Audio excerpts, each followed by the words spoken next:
Good day. I am Angelo Puyo, your presenter for today, and I am going to talk about cloacal exstrophy, a congenital disorder. But first, let's define terms. The term cloacal refers to the cloaca, which is a common cavity at the end of the digestive tract. Exstrophy refers to the presence of all or part of an internal organ on the external part of the body. Cloacal exstrophy is a rare but serious birth defect. It affects approximately 1 in every 250,000 births. Children with cloacal exstrophy experience problems during the prenatal development of their abdominal organs. They are born with parts of their organs exposed on the outside of the body. They also often experience other problems with the development of the abdominal organs. In infants born with this condition, the development of the lower abdominal wall is interrupted during its normal embryonic migration and folding, leaving many of the inner abdominal structures exposed. These structures include the bladder, intestines, and reproductive organs. Cloacal exstrophy is a cause of bladder defects, and bladder defects can actually result into a bladder exstrophy and a cloacal exstrophy. And in this presentation, I am going to focus on the cloacal exstrophy.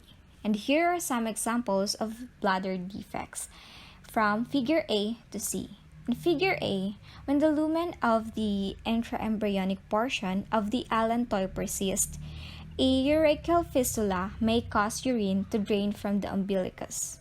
And in figure B, if only a local area of the allantois persists, secretory activity of its lining results in a cystic dilation, a urachal cyst. And in figure C, when the lumen in the upper part persists, it forms a urachal sinus. This sinus is usually continuous with the urinary bladder. Exstrophy of the cloaca is a more severe ventral body wall defect in which progression and closure of the lateral body wall folds are disrupted to a greater degree. In this figure, it is a cloacal region in embryos at successive stages of development. Let's look at the figure A. The hindgut enters the posterior portion of the cloaca, the future anorectal canal. The allantois enters the anterior portion, that would be the future urogenital sinus, and the urorectal septum is formed by a wedge of mesoderm between the allantois and the hindgut. In addition to the closure defect, normal development of the urorectal septum is altered such that anal canal malformations and imperforate anus occur. Furthermore, because the body folds do not fuse, the genital swellings are widely spaced, resulting in defects in the external genitalia. Symptoms. 4 features of cloacal exstrophy are frequently found together and referred to as an OEIS complex. O for omphalocele, E for exstrophy of the bladder and rectum, I for imperforate anus, and S for spinal defects.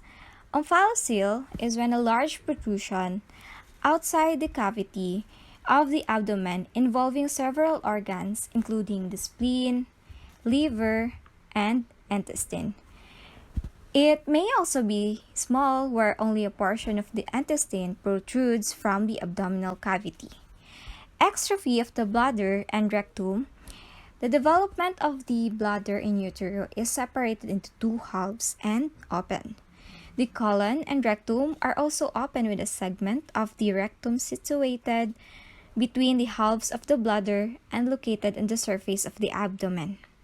In the imperforate anus, a congenital birth defect, the anus of the newborn has not been formed at birth or perforated, and the colon may connect to the urethra, bladder, and vagina through a fistula. And lastly, the spinal defects. Infants with cloacal exstrophy often are born with further spinal complications, including spina bifida. One thing that caught my attention with cloacal exstrophy is that there is no known cause for it, so there is also no known way to prevent it. In diagnosis, it may be seen before birth during a routine sonogram. Sonogram is the image produced by an ultrasound examination. Ultrasound is considered a safe and affordable imaging technology to help a doctor to make a diagnosis regarding soft tissue and organs in the body. And only upon birth or a physical examination will confirm the diagnosis. Treatment of cloacal exstrophy requires surgical repair. The child will undergo a series of surgeries over a number of years, a stage reconstruction. The exact timing, nature, and outcome of each cloacal exstrophy surgery will depend on your child's particular situation. The surgeons will create a treatment plan based on the type and the extent of the child's condition. Treatment may include abdominal repair, the first stage, osteotomies, the second stage, pull-through procedure, the third stage.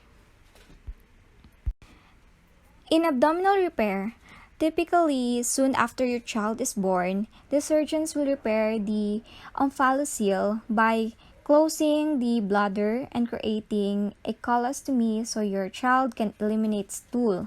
With the colostomy, the large intestine is separated from the bladder halves and reclosed. The two halves of the bladder are brought together and placed into the abdomen. The end of the large intestine is brought to the surface of the skin through an opening in the abdomen.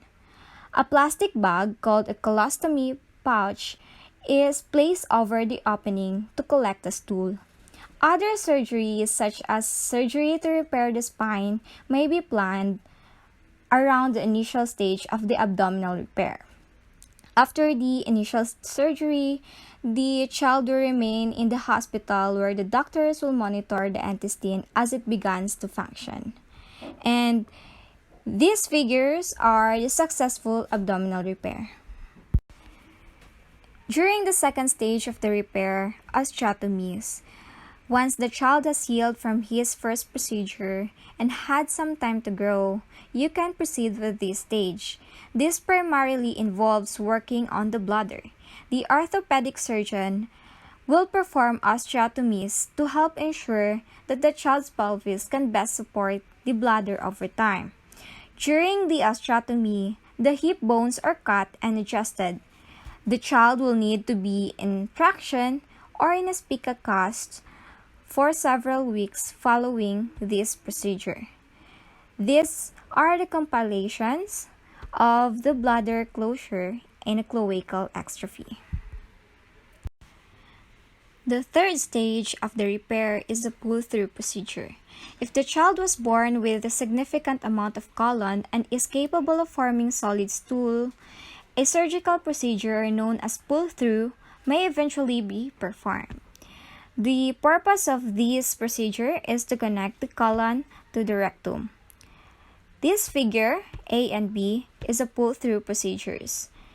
In figure A, the proximal colon is available for a colorectal or coloanal anastomosis, but without mobilization will not reach the pelvis. In the figure B, after mobilization of the right colon and preservation of the elucolic pedicle, the colon is rotated 180 degrees to place the cecum in the right upper quadrant and the proximal transverse colon into the pelvis for the tension-free anastomosis.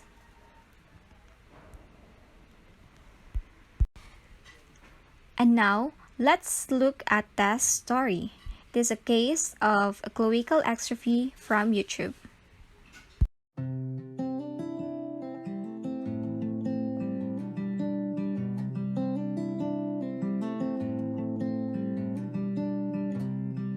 When I was 20 weeks pregnant is when we first found out the test was going to need to have surgery at Nationwide Children's Hospital. She had OEIS complex, so she was born with her intestines, bladder, and one kidney on the outside of her body. When she was born, she was urgently transferred to Children's Hospital for us to continue her care. They were all ready and set up for Tess to be brought here straight from Riverside, and she stayed for 5 weeks. She had her first major surgery when she was 2 days old. We began the process of closing the abdomen. Many months later, we continued the process after she had grown some more, so we could then continue to close and place all of her organs back inside of her abdomen. Those are the two big operations she had within the first year of life.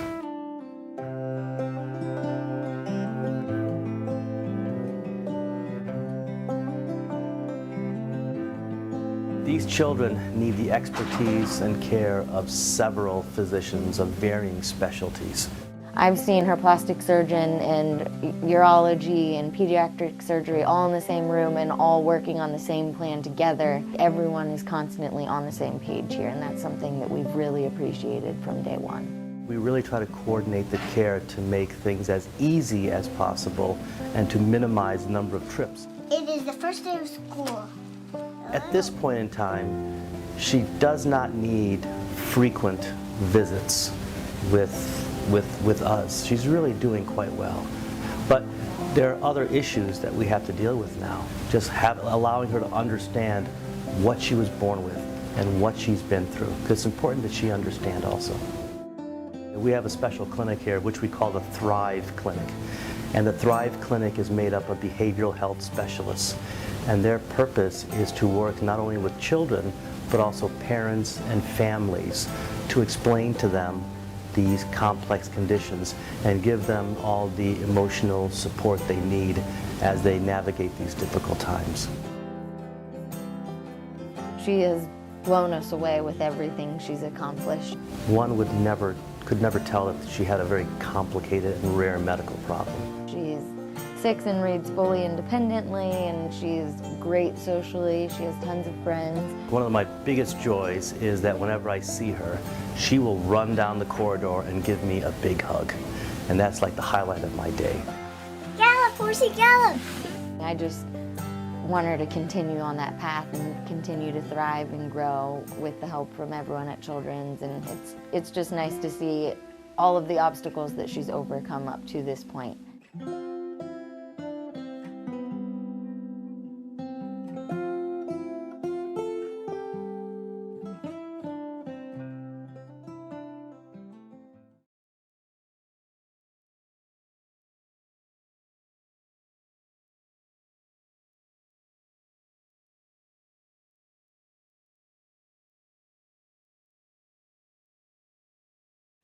These are my references. Thank you for listening.